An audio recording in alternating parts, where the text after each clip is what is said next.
You have been following the unfolding events in Bucharest, let's say it, which were quite impressive and culminated in the cancellation of the presidential elections. Looking back now, do you see a common pattern of Russian intervention here?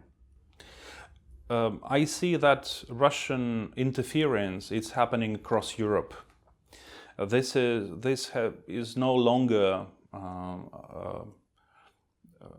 a chance. This is no longer an isolated development.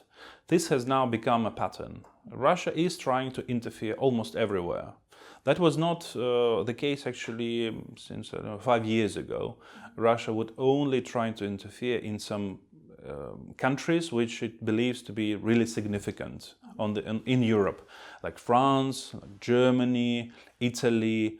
But now it looks like interference is almost everywhere, because it has also apparently become a good market for various initiatives inside Russia. There is a demand from the Kremlin. This demand creates a supply side. So different firms close to the Kremlin, or trying to be closer to the Kremlin, they feel that there is a demand for such a work, to interfere, to try to influence politics in Europe, and they come up with their projects, they come with their plans how to do that, and they try to implement this. Romania was not really, previously, it was not in the center of Russian focus. But apparently, Russian operatives, Russian stakeholders identified Romania as an interesting place to work, also to experiment. And another thing is that Romania is considered by some Russian firms as a transit country for propaganda that is aiming countries such as France. So, for example, some narratives could be first created, of course, by the Russians, by the Kremlin, and then transferred to Moldova, from Moldova to Romania, and from Romania to France. So now it's everywhere. Yeah, and I do believe that essentially we need to consider this now as this Russian interference as a background noise. Mm-hmm. It is happening everywhere. But it doesn't mean that it can explain everything that is happening, all the ills or all the bad developments in European democracies. But why do you think Romania has fallen harder or deeper than other countries? Or maybe, I don't know, is just more visible? No, probably this is just it's more visible in Romania, and especially given this very important year for Romania with elections. I mean, last year, 4 electoral processes, as far as I understand. So, of course, it was very sensitive. 3.5, indeed. But it was more of a, too politically sensitive. This is why it became so visible. And also the surprising results of Cale and Georgescu in the elections that were cancelled. Yeah, so Romania, in a way, maybe it's not very polite to say, but sort of lost innocence with this Russian interference. Many countries across Europe had experienced that before, but now Romania, probably it was the first significant case of Russian interference, of Russian influence, and of course now it is a shock. The same was in the US in 2016. That was the first time when Russian influence was felt, and that created a shock. But now, if you look at the elections in 2020, 2024, everybody is, yes, Russians are trying to do something, but it's no longer a shock. It has become this background noise. But it seems, that Romania has become a target also for this new American administration, even though it's probably just a pretext. When criticizing liberal democracy in Munich, Vice President G.D. Vance pointed the finger to Romania. Why is Romania a target? What is the United States stake in this? Is this a particular interest in Romania, or it's something different? The Trump administration today is quite anti-European, at least anti-EU. We see these statements that are aiming at the EU, directly aiming at the EU, quite regularly now. President Trump is saying that the EU was created to screw America. We see now with these leaks from Signal that there is an actual, loathing towards the EU, towards Europe. The fact that J.D. Vance highlighted the Romanian case was because the cancellation of the entire electoral presidential elections process is it's huge. This does not really happen often in democracies, and this created a weakness for Europe, for not only for Romania, for the entire EU project. Romania, in this sense, became an easy target to talk bad about liberal democracy and Europe. Yeah, Romania, well, not Romania, but the Romanian authorities created a weakness that could be used by EU's adversaries, even, to somehow undermine and weaken and discredit.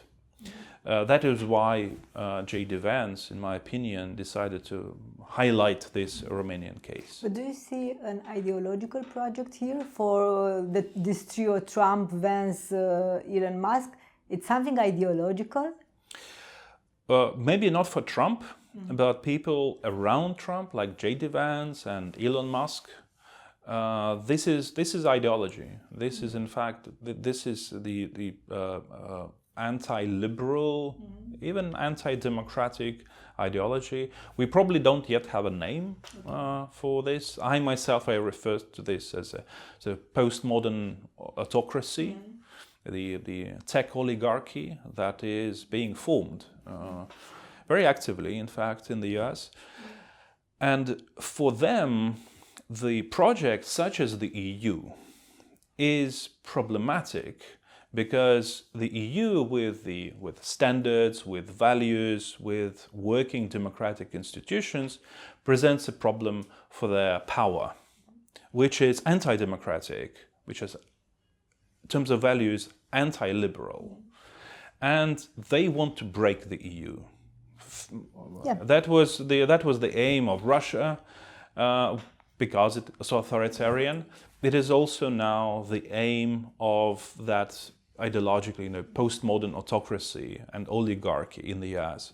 I don't believe that this is a project of the US. I believe that there are still healthy forces in the US that still align with the democratic world, but particular people inside the Trump administration, they are directly aiming at undermining the EU. And how do you undermine the EU? You prop up or you promote, you support those forces that are anti-EU inside the Union. So for the first time, you have been studying far-right for more than a decade. Until now, far-right parties weren't able to work together because they were nationalists. So it was hard to work together. But now they have something in common to cooperate. Is this anti-liberal democracy? No, well, there were cooperation projects between far-right parties, and even now in the European Parliament you have a couple of projects, the pan-European groups like Patriots of Europe, for example. I think this name is misleading. These are traitors of Europe, in my opinion. They do try to cooperate, but this cooperation is officially, they say that this is for European sovereignty, but this is not. They are all trying to sell out Europe to foreign powers, either to Russia or now sometimes even to China. For example, the German far-right politicians, it is almost proven that some of them, they worked for the Chinese interests. Yeah? And if we look at Fidesz and Viktor Orban, his cooperation with China, he prefers to cooperate with China rather than with European companies. So now also this link to the American oligarchy. Yeah. So, but they do try to cooperate. It's not very, as you correctly said, it's not always easy for them. But in the end, I guess because they are not real patriots, because they are not real nationalists, they are traitors. And they cooperate, their interest is the treason of, or betrayal of the united Europe. And here they come up together because then it's easier for them to betray Europe. Does Romania has a far-right movement? Our, for example, is by definition a far-right movement. Yeah. No, our is a far-right party. In the scholarly literature, the reference would be radical right-wing party or populist radical right-wing party. These far-right movements, they are a natural part of European democracies. You know, they were not installed from outside. It's a legitimate percentage, it's a legitimate element of European democracy since a very long time. Yeah, they exist in all European countries. They represent a particular reaction of societies to various developments, in domestic developments and international developments. This is normal. When it does become a problem, it's when they suddenly start to rise in their significance. And we not always understand why this is happening. You know, why a particular movement emerges as victorious in elections, while there was no reason for this. When something unnatural happens, something that can be easily explained, then there is a problem. And especially if there is now, around the world, we see that democracy is in many cases sort of in retreat, and autocracies are rising. The betrayal of Europe becomes even more of a threat. How could we recognize a modern autocracy? Because it is such a different political animal from Stalin and Hitler. Well, sorry, I will. The sign to recognize an autocracy. Modern or postmodern or modern? Meaning today. Nowadays, yeah.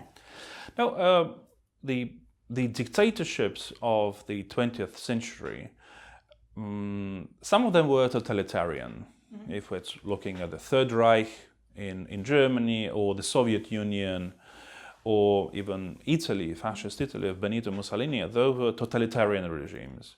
But most of the regimes that were probably even aligned with some of them were not totalitarian, they were authoritarian. Mm-hmm. With totalitarianism, you need to have a sort of a political religion. Yes. Something, totalitarian comes from the total control over society. And not only total control, but also through education and through various institutions, you will feed to people that they actually have to believe, like they have this, innermost feeling towards the state, towards the ideology. Usually it's still authoritarian. Authoritarianism, it does produce control, but it doesn't really try to convince you that a particular ideology is the only right one. Mm-hmm. It still controls, but it doesn't, demand from you to believe that this is the only true meaning, the only true idea. What is happening today is in many ways different from authoritarianism of even 20th century, at least in westernized or Europeanized countries. There are still totalitarian regimes, such as in North Korea, yeah. But usually with European, it's authoritarian or semi-authoritarian or autocracies, and they try to play this nationalist card. That would be the usual form of authoritarianism. And also in some countries we see attempts, sometimes successful, sometimes not successful, to establish control over the judiciary, which in any democracy should be an independent element of overall power. To have check and balance. Check and balances and control all attacks against the independent media. This is another ways of autocracies to establish themselves. So when you attack media, when you attack education, which has to be non-political education, especially high education, and attacks against the judiciary, when you're trying to destroy those checks and balances, when you try to suppress the freedom of exchanging opinions, and this is the way to autocracy of today. So we have a competition between autocracy and democracy. We have United States, we have Russia, and their interest is to have more and more countries, autocratic countries. Who is the leader of the democratic world now? Well, until recently that was the US, with a very long history of promoting democracy and being also the most successful democracy economically. Mm-hmm.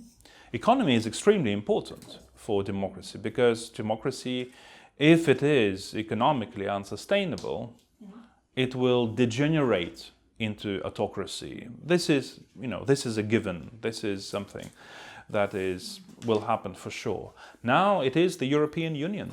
The European Union is now remaining the major bloc, the major union that is the leading democracy in the world. Viktor Orban too is in European Yes, Union. but at least until today, Orban has not been able to undermine democracy inside the European Union. He is problematic, he is challenging the unity of the European Union.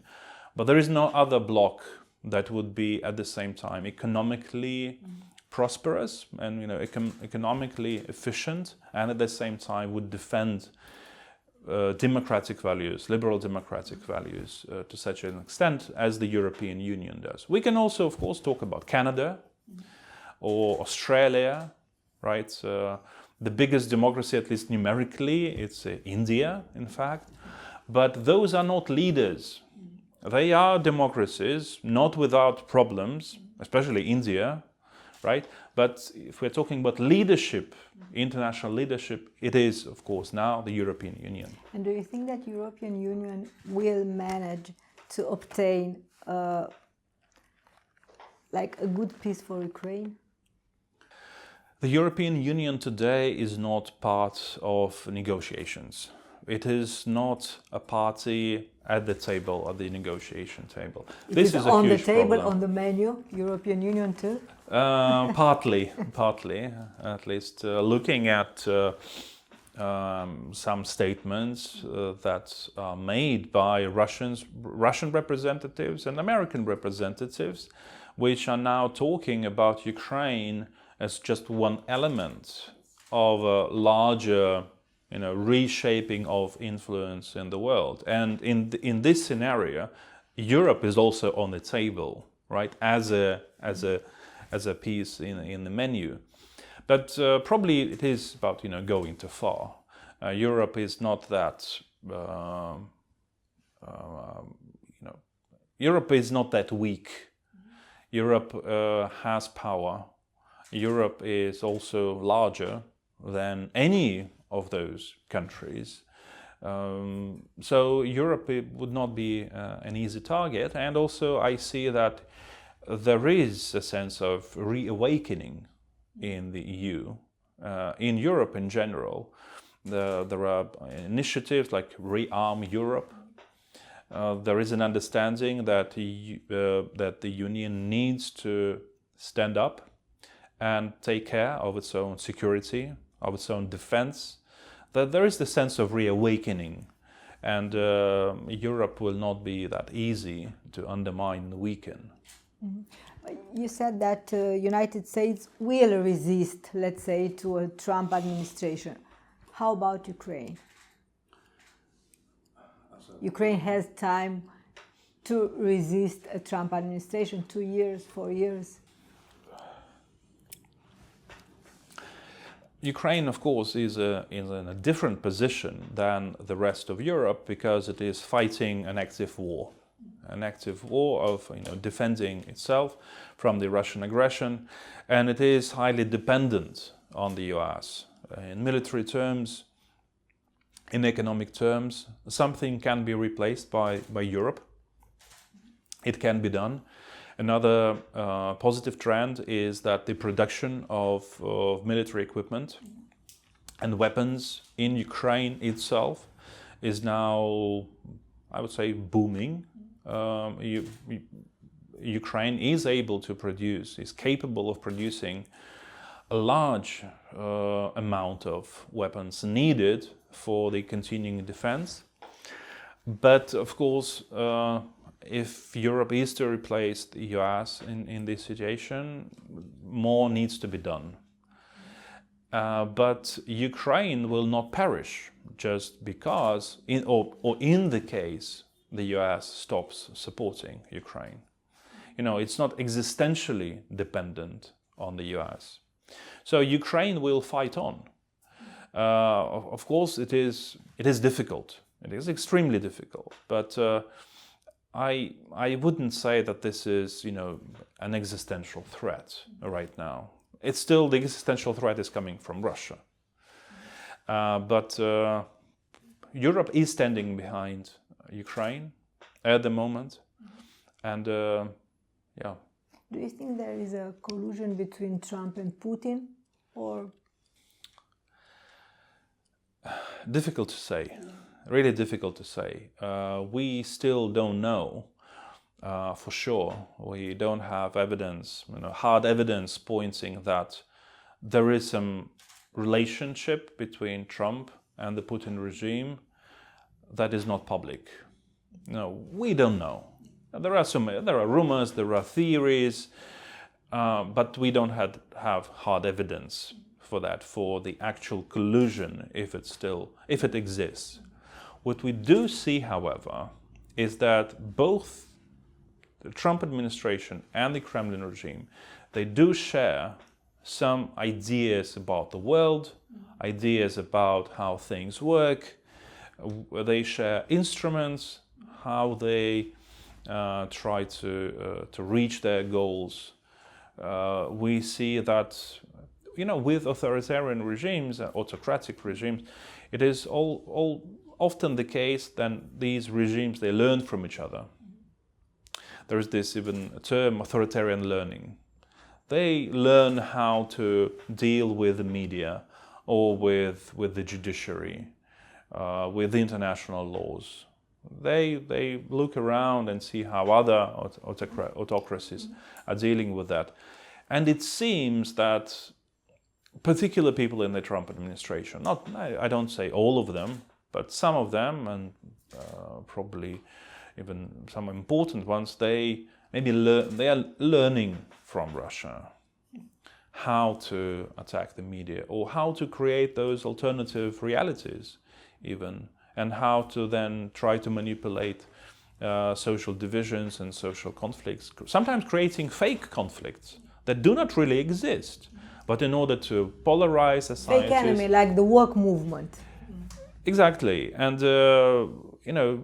create those fake social problems to prevent societies, and especially civil society, from uniting against authoritarianism, uniting against autocracy, producing solidarity. Because autocracy, the main enemy of autocracy, it's not their political opponents, it's the civil society.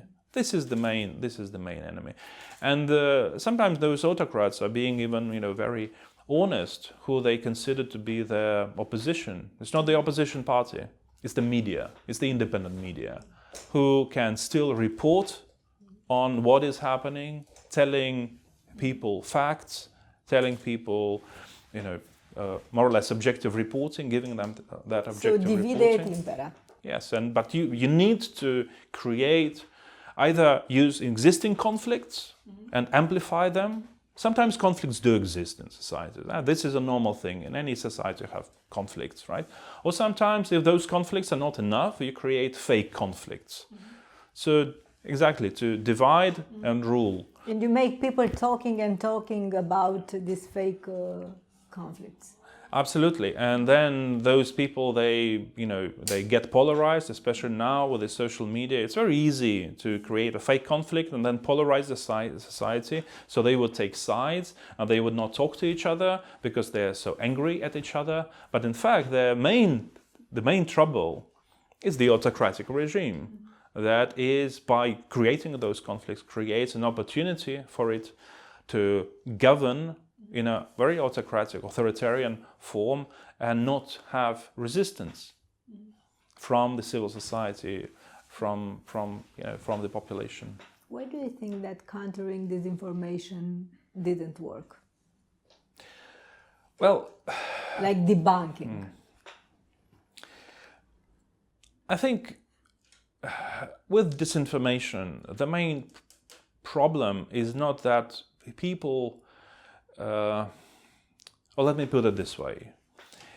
With debunking, it seems that those people who believe that debunking will counter disinformation, they believe that usually people are guided in their lives by facts or by some objective truth. This is not the case. People in their lives, sometimes they do refer to facts to guide their behavior, but usually this is not about facts. This is about cultural norms. We would rather be guided by cultural norms and our own ideas about politics, about how societies should work. And this is much more complex, because the idea that, well, if you knew facts, you would not believe some disinformation or propaganda. No, this is not the case. We have our political thoughts, we have our cultural norms, and then we cherry pick facts that would confirm our beliefs. So what comes first is not the fact, is not the truth, but the belief. We are all guided by beliefs. And then we choose those facts that are good for us. I will give you an example. A few years ago, there was a research done, sociological research done among Russians. And the researchers were looking particularly at people who are somewhere in between.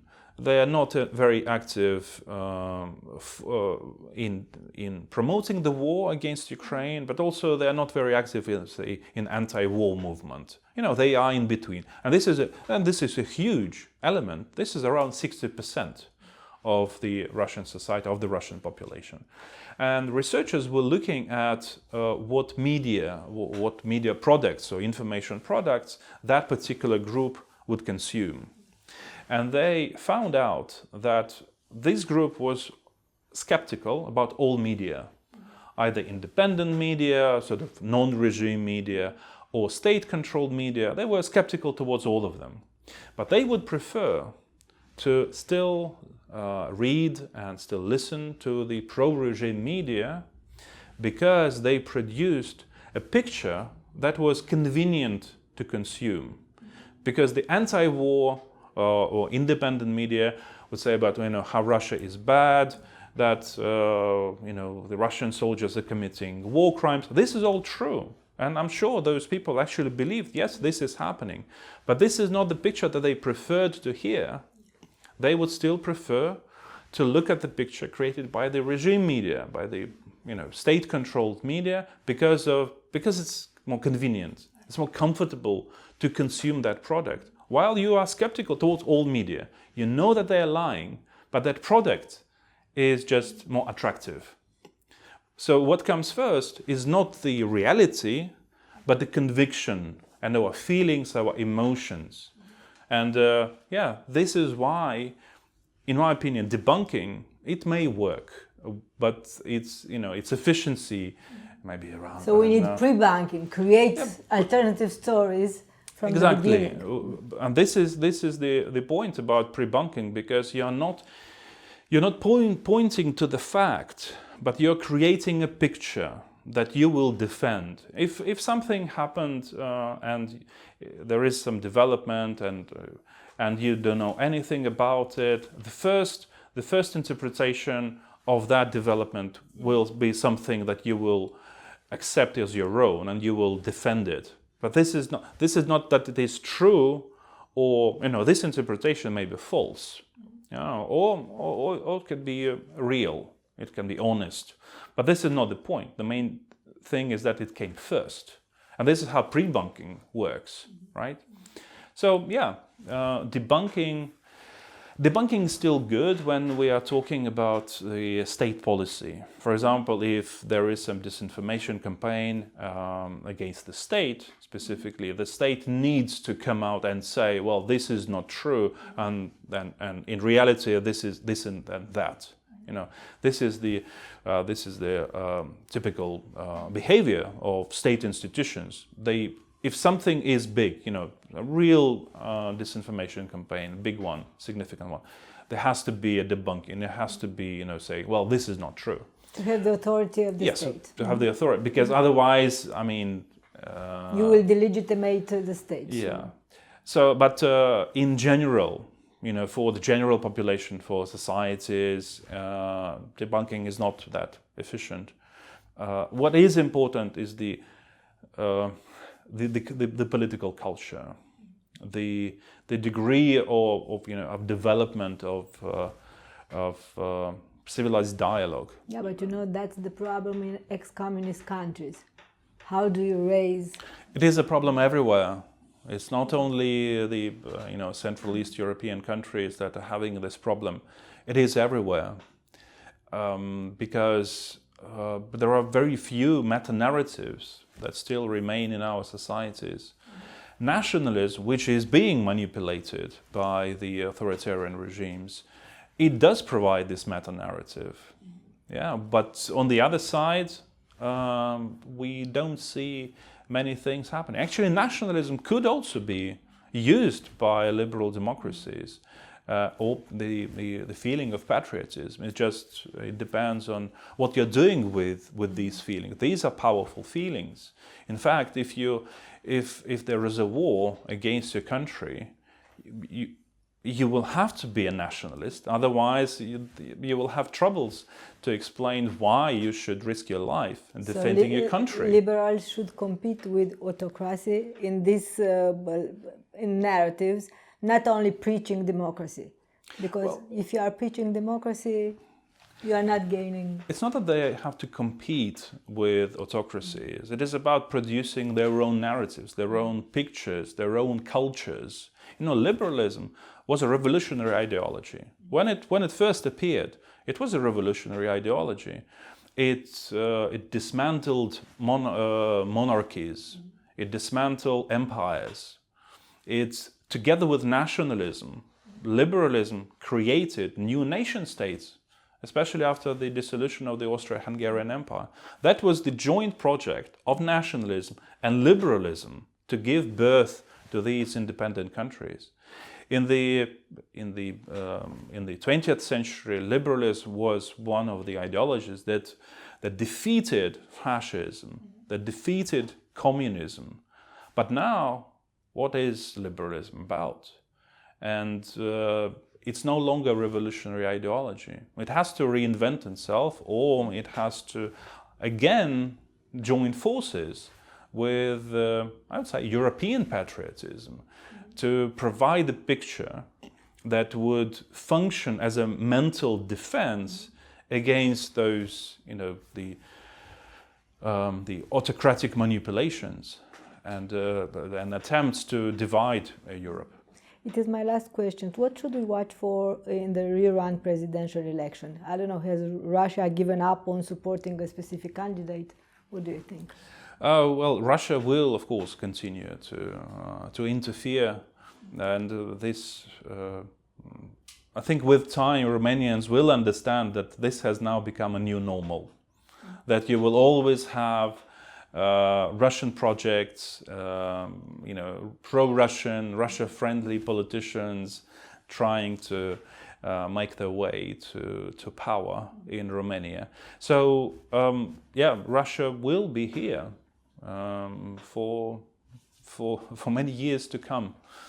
And also in the presidential elections, I'm sure that they will try to support those candidates who they believe will drive wedges between Romania and the rest of Europe.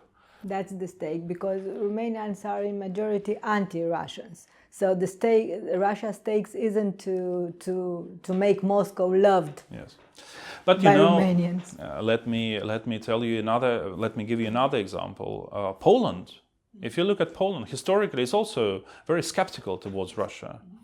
But when Russian operatives, when Russian stakeholders would work or try to influence the Polish society, Polish culture, they will not be producing something that is pro-Russian. It would be enough for them to work with those anti-Brussels, anti-EU, anti-Ukrainian forces. They don't have to create something pro-Russian. That would be foolish, because that would be too fake. That will, immediately be considered as Russia-sponsored. But this is not how things work. It has to be natural. And there are natural feelings against, you will find it in all European countries, that you dislike towards neighbors. This is a normal thing, But when it becomes like a real problem, this is when also some external forces are trying to manipulate this. So in Poland, as in Romania, let's target the minorities, some coalition or building coalition against Ukraine as well, or attacking, in Romania that would be Hungarians, right? In Hungary you can exploit some other minorities, Roma people, or LGBT people, to create an enemy, try to divide the population. So this is where Russia is working in these areas, and also looking at what would be culturally acceptable. Promoting, directly pro-Russian politicians here would probably not work that well. But supporting other that would still fit in their general picture of how they try to fight against the European Union.